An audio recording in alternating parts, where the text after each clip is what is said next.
छुपत आवे दाई मोरे अंगनाओ छुपत आवे दाई मोरे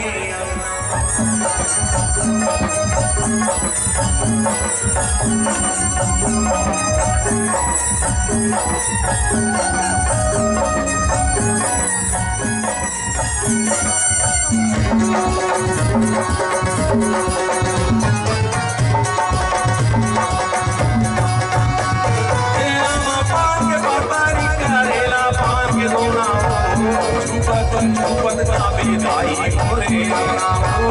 छुपत आवे दाई मोरे अंगनाओ पान के बरतारी करेला पान के दोनाओ छुपत आवे दाई मोरे अंगनाओ छुपत आवे दाई मोरे अंगनाओ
छुपत आवे दाई मोरे अंगनाओ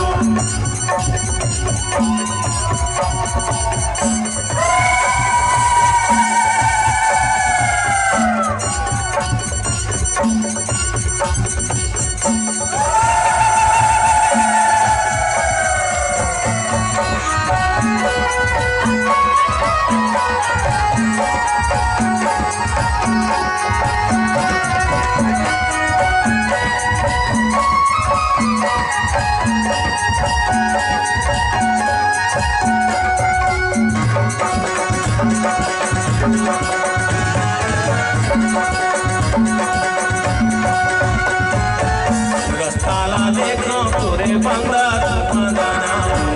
रस्ताला देखो तोरे बंदा बंदाना रस्ताला देखो तोरे बंदा बंदाना रस्ताला देखो तोरे बंदा बंदाना रस्ताला देखो तोरे बंदा बंदाना छुपत आवे दाई मोरे अंगनाओ छुपत आवे दाई मोरे अंगनाओ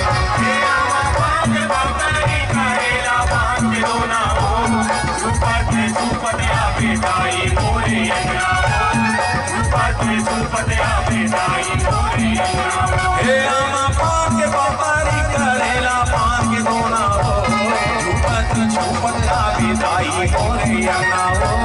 छुपत आवे दाई मोरे अंगनाओ छुपत आवे दाई मोरे अंगनाओ छुपत आवे दाई मोरे अंगनाओ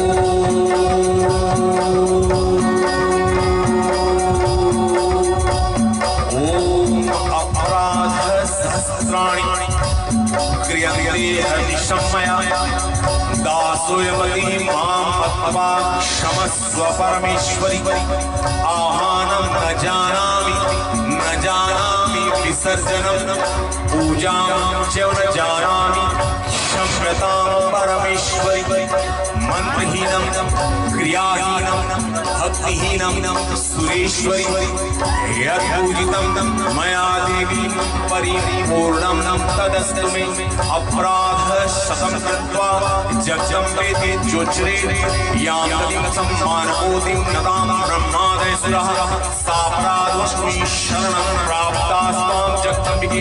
इदानीमनुकम्प्यहं यदिच्छसि तथा कुरु अज्ञानात् विस्मृते ध्यान्त्या यन्योन्मधिकं कृतं तत्सर्वं क्षम्यतां देवी प्रसीद परमेश्वरी कामेश्वरी जगन्माता सच्चिदानंद विग्रहे गृहाणार्चामि मां प्रीत्या प्रसीद परमेश्वरी गुह्यं वो भूति तम गृहाणासि तं जपं सिद्धिर्भवतु मे देवी त्वत्पदाश्रयेषु। ओम